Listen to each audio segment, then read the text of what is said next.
Hey everyone, welcome back to 52 Licks. This week I've gotten around to the Gregory Hutchinson part of that Magnificent Seven book. Gregory's one of my favorite modern drummers, and he takes a couple of eights in there in the book off of a Victor Goins album entitled Love Dance, and the track off that record is called Wonderful, Wonderful. He trades some eights there toward the end, and while he's trading, he plays this phrase. Nice and slow. 1, 2, a 1, 2, 3, 4. Again. Let's break it down nice and slow. It's going to start right on 1 for us. 1, 2, 3, 4. Again. So it's obviously the same phrase, essentially, played twice. And then he moves on and plays some other stuff. So let's real quickly just break down beat by beat what that is. Simple intro, which is just stick on stick, and then a bass drum. 1 and then we're going to play a triplet, right, left, right, but it's going to be floor, rack, floor. So 1 and triplet, right? Then beat 3 is going to start on the bass drum. Also going to be a triplet. So our bass drum plays the downbeat, and then the last 2 triplets get filled in with not quite ghost notes, but definitely a little softer than what we've been playing in terms of the toms right before it. We're going to fill out the rest of that with 2 triplets in our left hand, and then we're going to close it back out with a stick on stick. So 1 triplet. One more time. Right foot, right, left foot, left, cross stick. Then that's a 3-beat phrase. We've heard that before, right? Then he's just going to repeat it. So 1, 2, 3, 4. And then we can loop that. 4. 4. Like that. Then we speed it up.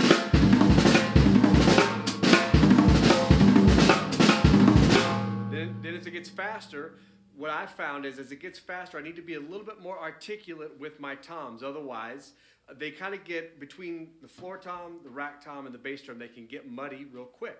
So as I increase the tempo, I want to be real careful to hit the drums right in the center and be real articulate so they speak clearly and they speak just as they're supposed to, and we don't let those ghost notes in the snare drum start to cover up the pitches of the toms.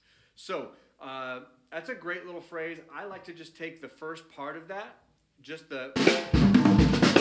and see what else I can do with it. So one of the things I like to do when I'm learning a new phrase is play real simple stuff either before it or simple stuff after it to give myself a chance to learn to hear that piece of vocabulary, a new piece of vocabulary, within a regular musical context. So I could just take, if I just take the first part of that phrase, I can create a little 2-bar loop and play the phrase, then play something super simple after it.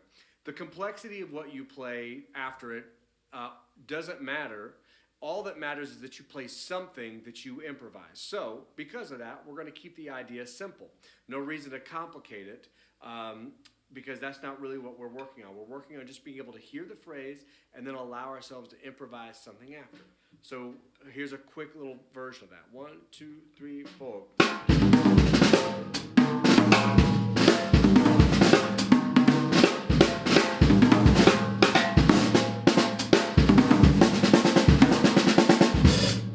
So I started with that, the main part of the phrase, and then you notice I started to move a little bit away from that, slightly adjust it toward the end if I heard something different. Then that starts to feel like I have a piece of vocabulary that I can use. It's not just I learned this lick and I can't find a good place to squeeze it in. You do the same thing on the front side as well. The last thing I want to address is, as always, that's a great rhythm, and the sticking is great. I like how it starts low and goes high on the toms. We're usually thinking starting high and going low. But so then I want to try to find other little versions of it. So one of the ones I was kicking around was moving these low drum sounds to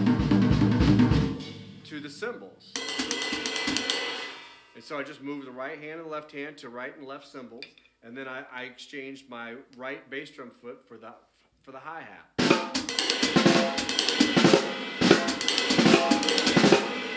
That's a different sound. Same rhythm. I've already learned the rhythm. I've already learned the sticking. Might as well find other uses for it.